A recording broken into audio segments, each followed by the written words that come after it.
यहाँ ये सेक्टर हो, ये आपका सेक्टर हो गया ए, इसको ओ मान लेते हैं, इसको बी मान लेते हैं, ए वो बी, और इस एंगल को हम थीटा मान लेते हैं। तो एरिया आप सेक्टर आप एंगल थीटा, एरिया आप सेक्टर आप एंगल थीटा क्या होता है, pi r square theta upon में 360, pi r square theta upon में 360। ये सेक्टर की एरिया का फार्मूला होगा, pi r square theta upon 360। Theta ये एंगल मान लिया गया। अगर ये 4 एंगल में डिवाइड होता है तो इसको हम क्वाड्रेंट कह देते हैं। हर एक एंगल कितना 90 डिग्री का हो गया, 4 क्वाड्रेंट हो गए, 90 हो गया। तो थीटा की वैल्यू 90 डिग्री आ जाएगी जब 4 क्वाड्रेंट की बात आएगी। ऑक्टेंट की बात आएगी तो 8 पार्ट में डिवाइड कर दिया जाएगा, तो हर एक एंगल कितना हो जाएगा, 45 डिग्री हो जाएगा।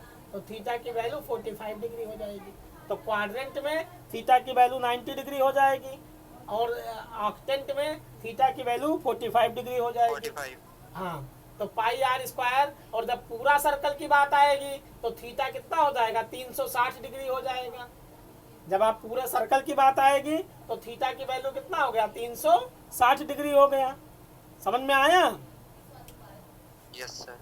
जब पूरे सर्कल की बात आएगी तो थीटा की वैल्यू कितना आ जाएगा, 360 डिग्री। फिर हम सर्कल की फिर हम सर्कल की एरिया निकालेंगे।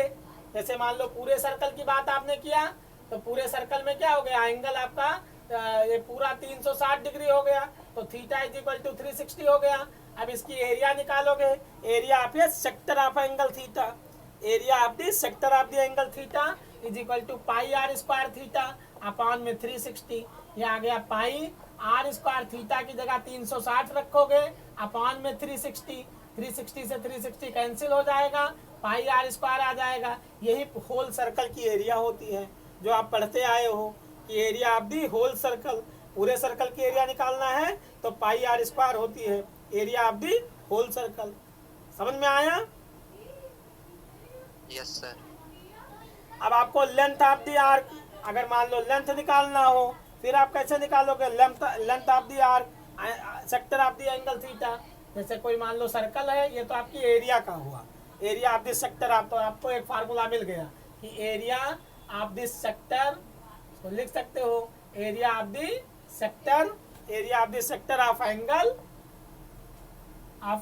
Theta, area of the sector of the angle theta is equal to pi r square theta upon में 360, pi r square theta upon में 360।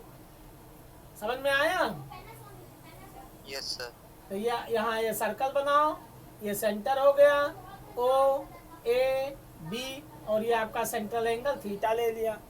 तो यहाँ पर area of the sector of the angle theta pi r square theta upon में 360 हो गया, ओ centre हो गया सर्कल का। समझ में आया?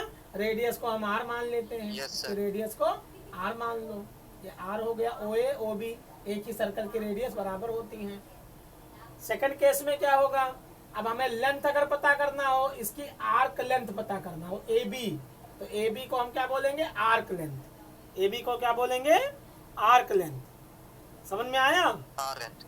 हाँ, Yes, तो अगर sir. हमें ए बी आर्क लेंथ पता करना हो, यहाँ एक सर्कमफेरेंस पर हम पॉइंट भी ले लेते हैं, तो ए पी बी को हो चाहे ए बी को हो, अगर पूरा आपको ए पी पॉइंट ले लेते हो तो ए पी बी लिखना पड़ेगा आर्क लेंथ को आपको।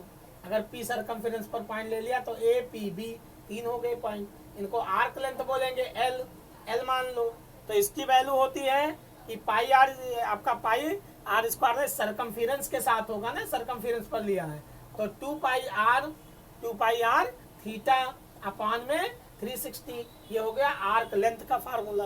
तो एल बराबर 2 pi r square, 2 pi r theta upon में 360। समझ में आया? Yes sir. तो 2 फार्मूला मिल गए, एक तो आपको एरिया का और दूसरा आर्क लेंथ का। आर्क लेंथ और एरिया, आर्क, जब एरिया ऑफ द सेक्टर होगा तो pi r square theta upon 360 होगा, और जब आर्क लेंथ होगा, आर्क लेंथ, तो 2 पाई आर थीटा अपॉन में 360 होगा। समझ में आया? Yes sir. हाँ, जब आपको आर्क लेंथ की बात की जाएगी तो 2 पाई आर थीटा अपॉन 360 हो जाएगा। तो ये हो गया आपका सेक्टर का केस। जब हम सेगमेंट की एरिया निकालेंगे, सेगमेंट की एरिया, तो हम यहाँ पर एक मतलब एक डायमीटर आपको खींचना पड़ेगा, कॉर्ड खींचना पड़ेगा। अब हम क्या करेंगे, सेक्टर की एरिया में से ट्रायंगल की एरिया माइनस कर देंगे। ये सेक्टर है, ये सेक्टर की एरिया पूरा जो हमारी ये एरिया थी सेक्टर की एरिया, इसमें से हम ये ट्रायंगल की एरिया माइनस कर देंगे तो हमें सेगमेंट की एरिया आ जाएगी। जब कभी आपको सेगमेंट की एरिया निकालना होगा तो सेक्टर की एरिया में से ट्रायंगल की एरिया माइनस कर दो। समझ में आया? Yes sir. अब ये डायरेक्ट आप फार्मूला यूज कर सकते हो। अब सेक्टर की एरिया में से ट्रायंगल की एरिया आपको माइनस करना है। कोई सर्कल ले लो, यहाँ पर ये सेंटर हो गया, ये रेडियस हो गया ओ ए बी, ये आपका कार्ड हो गया ए बी। सेक्टर की एरिया का आपको फार्मूला पता है, ए बराबर पाई आर स्क्वायर थीटा अपान में 360। ये होता है area of the sector. Angle theta मान लिया, इसको रेडियस आर मान लिया, तो यहाँ एरिया ऑफ सेक्टर हो गया, ये सेक्टर की एरिया। अब हमें सेगमेंट की एरिया, ये एरिया निकालना है, तो हमें ट्रायंगल की एरिया माइनस करना पड़ेगा। तो हम कैसे माइनस करेंगे भाई? यहाँ से हम परपेंडिकुलर निकालेंगे, क्योंकि ट्रायंगल्स की एरिया का फार्मूला होता है, कोई भी ट्रायंगल्स है उसकी एरिया का फार्मूला क्या होता है? 1/2 base into height, 1/2 base into height. तो यहाँ देखो ओ, यही ट्रायंगल ले लो, तो ओ ये पॉइंट आपका ए था, ये बी था, यहाँ से आप एक परपेंडिकुलर डाल दिया, इस पॉइंट को आप पी मान लिया आपने, यहाँ पर आपने क्या मान लिया? इसको पी मान लिया, तो ओपी परपेंडिकुलर हो गया। समझ में आया? Yes sir. अब ये रेडियस आपकी ओए, ओए कितना है? रेडियस है आर है, ओबी भी आर है, ठीक। अब ये एंगल आपका पूरा थीटा था, ये एंगल क्या था? पूरा आपका थीटा एंगल था, तो ये एंगल कितना हो जाएगा? थीटा बाई 2 हो जाएगा, आधा एंगल हो जाएगा ना, थीटा बाई 2। समझ में आया? Yes sir. अब हमें एरिया निकालना है ट्रायंगल। ट्रायंगल कौन सा ट्रायंगल? ए ओ बी की एरिया, तो 1/2 बेस इंटू हाइट। ट्रायंगल की एरिया क्या होते हैं? 1/2 बेस इंटू हाइट, तो 1/2 बेस, बेस आपका क्या है? A B, base A B है, और हाइट क्या है? ओपी। परपेंडिकुलर लाइन आपने खींचा है, तो ओपी क्या है? हाइट हो गई, ओपी हाइट हो गई, तो ये एंगल 90 डिग्री का हो जाएगा। ओपी कितना हो जाएगा? 90 डिग्री एंगल, ये 90 डिग्री एंगल हो गया। तो 1/2 बेस इंटू हाइट। अब हमें ए बी की वैल्यू निकालना है और ओ पी की वैल्यू निकालना है और पुट कर देना है, बस यही आपका। जब पुट कर दो, इसकी मतलब ट्रायंगल की एरिया निकाल लो और सेक्टर की एरिया में से माइनस कर दो, तो हमें सेगमेंट की एरिया निकल जाएगी। तो हम कैसे निकालेंगे भाई? यहाँ से आपने ट्रायंगल तो बना लिया, यही ट्रायंगल आपने ले लिया जो सर्कल में बना है, तो ओ ए और बी, यहाँ से आपने एंगल कर दिया आधा, तो ये एंगल थीटा बाई 2 हो गया। अब हमें ए पी, ये पॉइंट पी था, तो हमें निकालना है ओ पी, और ये एंगल 90 डिग्री का है, तो 90 डिग्री के सामने की साइड हाइपोटेन्यूज है। हाइपोटेन्यूज आपको रेडियस दे रखा है आर, आर ये 90 डिग्री है। ट्रायंगल ओ पी ए में कौन सा ट्रायंगल लिया? ट्रायंगल ओ ए पी में, ओ ए पी में।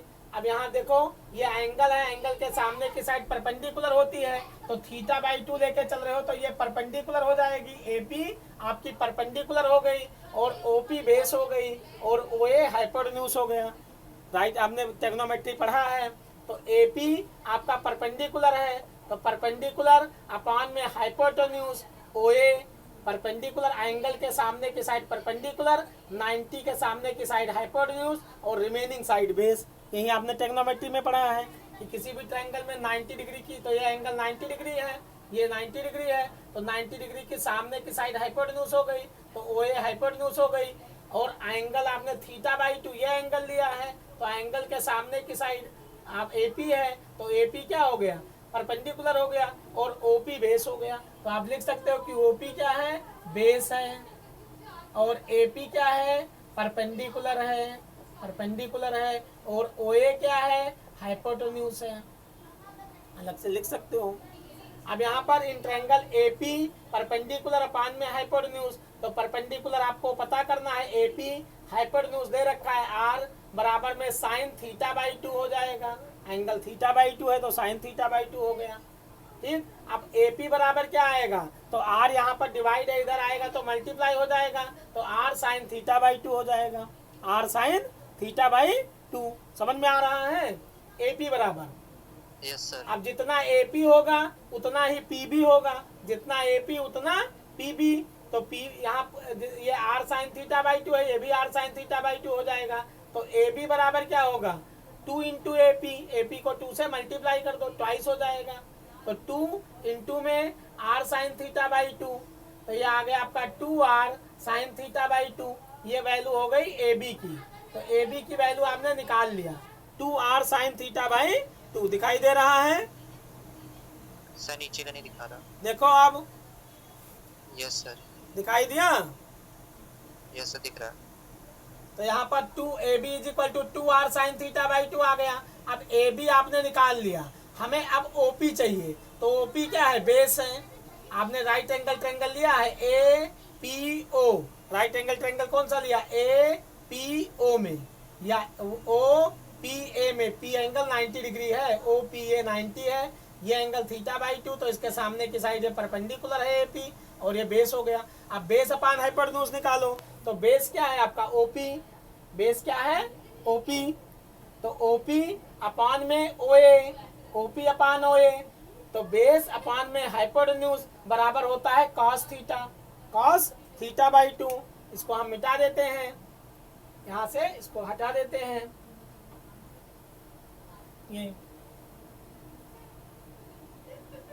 ये एरिया हमने सेक्टर के एरिया लिख लिया था। तो यहाँ कॉस थीटा बाई टू हो गया। तो ओपी बराबर क्या आएगा, ओए कॉस थीटा बाई टू। अब ओए क्या है, आपकी रेडियस है ओए, तो r cos theta by two हो गया। ये आपकी ओए की वैल्यू हो गई। ओए ये आपका ओ था, तो ओए ओ ए ओपी की वैल्यू, ओए नहीं ओपी, ओपी। तो ओपी की वैल्यू आपने निकाल लिया, क्रॉस मल्टीप्लाई किया ना, तो कॉस थीटा अपान 1, तो ओपी बराबर ओए कॉस थीटा बाई टू हो गया। अब ओपी की वैल्यू आ गई r cos theta by two. अब आप ट्रायंगल ए ओ बी की एरिया निकालो। तो area of triangle A O B, area of triangle A O B is equal to 1/2 base, base आपका ए बी है और हाइपोटेन्यूज आपका ओ पी है। वैल्यू रख दो। तो 1/2 ए बी की वैल्यू आप निकाल चुके थे, 2r sine theta by two, into में ओपी की वैल्यू निकाल चुके हो, तो r cos theta by two.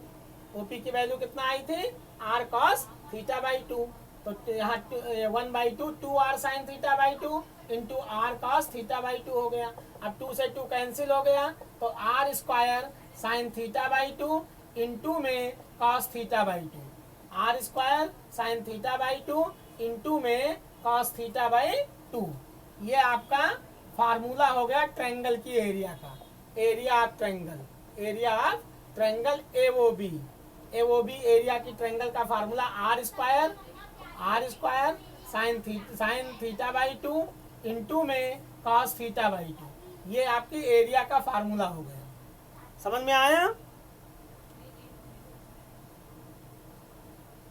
ये समझ में आया नितिन? आ गया। अब यहाँ r square sine theta by two into cos theta by two triangle की एरिया हो गया। अब आप सेक्टर की एरिया में से ट्रायंगल की एरिया माइनस कर दो, तो सेगमेंट की एरिया आ जाएगी। तो जब कभी सेगमेंट की एरिया निकालना होगा, तो सेक्टर की एरिया क्या है, पाई।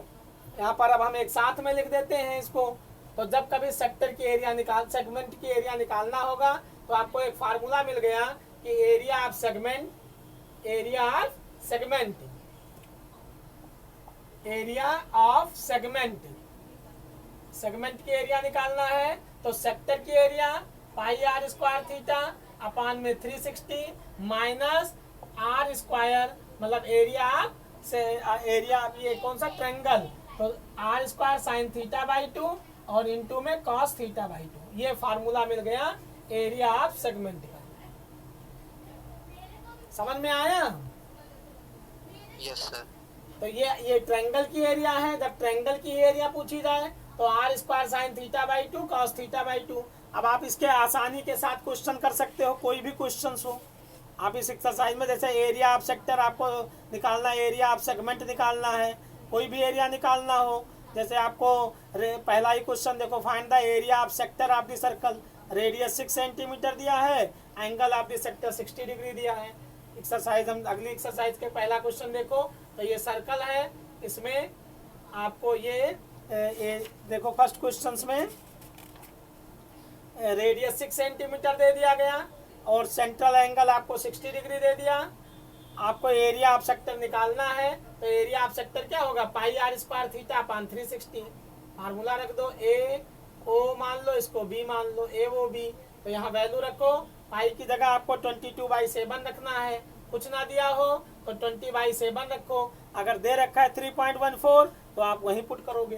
तो पाई आर स्क्वायर 6 × 6 हो जाएगा, थीटा की जगह 60 डिग्री रखोगे, अपान में 360 कैंसिल कर लोगे, 61 जा 66 जा, 6 से 6 कैंसिल करोगे। अब 22 को 6 से मल्टीप्लाई कर दो, 6 2 जा 12, 6 2 जा 12 और 1 3, तो 132/7 सेंटीमीटर स्क्वायर। ये एरिया आपको सेक्टर की एरिया निकल गई पूरा। अब मान लो सेगमेंट पूछ लेते, तब आप क्या करते, तो ये सेक्टर की एरिया आई थी, इसमें से आर स्क्वायर मतलब 6 × 6 और साइन थीटा बाई 2, तो साइन 60 का आधा क्या हो जाएगा 30, तो साइन 30 हो जाएगा, इंटू में कॉस 30 हो जाएगा। अब साइन 30 की वैल्यू रखो, कॉस 30 की रखो, और 6 × 6 36 को, साइन 30 की वैल्यू 1/2 और कॉस 30 की वैल्यू √3/2, कैलकुलेशन कर लोगे। समझ में आया? Yes sir. तो ये ट्रायंगल की एरिया आ जाएगी। ट्रायंगल की एरिया 132/7 में से माइनस कर देना है सेक्टर की एरिया में से। तो ये आपका इतना कंसेप्ट बता दिया। अब इसकी एक्सरसाइज हम कल करेंगे। 12.2 एक्सरसाइज कल स्टार्ट करेंगे। समझ में आया नितिन?